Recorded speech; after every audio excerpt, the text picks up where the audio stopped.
Hello everyone, welcome back to my channel. आज हम एक बहुत इंपॉर्टेंट क्वेश्चन डिस्कस करेंगे, nature and objective of teaching के ऊपर। ये question UGC NET teaching aptitude या बीएड एग्जाम्स में बहुत बार आता है, तो चलो स्टेप बाय स्टेप समझते हैं। Question: Which of the following set of statements best describes the nature and objective of teaching?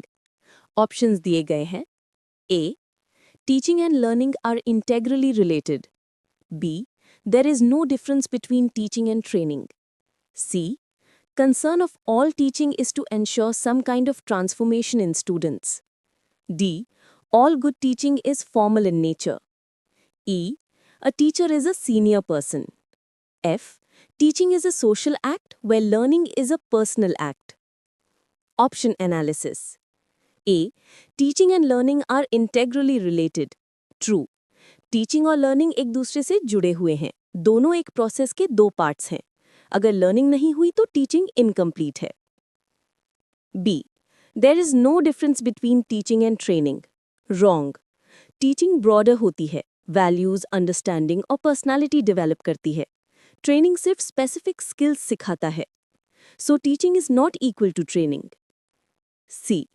Concern of all teaching is to ensure some kind of transformation in students. Absolutely correct. Teaching का main M होता है change और transformation, students के behaviour, knowledge, attitude और understanding में। अगर कोई positive change आता है तो टीचिंग सक्सेसफुल मानी जाती है। D. All good teaching is formal in nature. Wrong. Teaching formal भी होती है और इनफॉर्मल भी। क्लासरूम में फॉर्मल, पर पेरेंट्स और लाइफ एक्सपीरियंसेस से इनफॉर्मल लर्निंग होती है। दोनों इक्वली इंपॉर्टेंट है। E. A teacher is a senior person. Wrong again. Teacher senior होना जरूरी नहीं, नॉलेज और गाइडेंस इंपॉर्टेंट है, एज नहीं। Even a younger person can be a teacher if they have expertise. F. Teaching is a social act where learning is a personal act. Very true. Teaching एक social process है, interaction between teacher and students. लेकिन learning एक personal act है। हर student अपनी speed, interest और understanding के हिसाब से सीखता है। Final answer: A is right, C is right, F is right.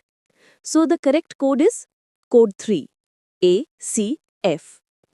Explanation summary: teaching और लर्निंग हमेशा साथ चलते हैं। टीचिंग का मेन ऑब्जेक्टिव है स्टूडेंट ट्रांसफॉर्मेशन। और याद रखो, सो फ्रेंड्स, आई होप आपको अब nature and objective of teaching clear हो गया होगा। अगर वीडियो हेल्पफुल लगा हो तो लाइक, शेयर और सब्सक्राइब करना ना भूलें, ताकि आप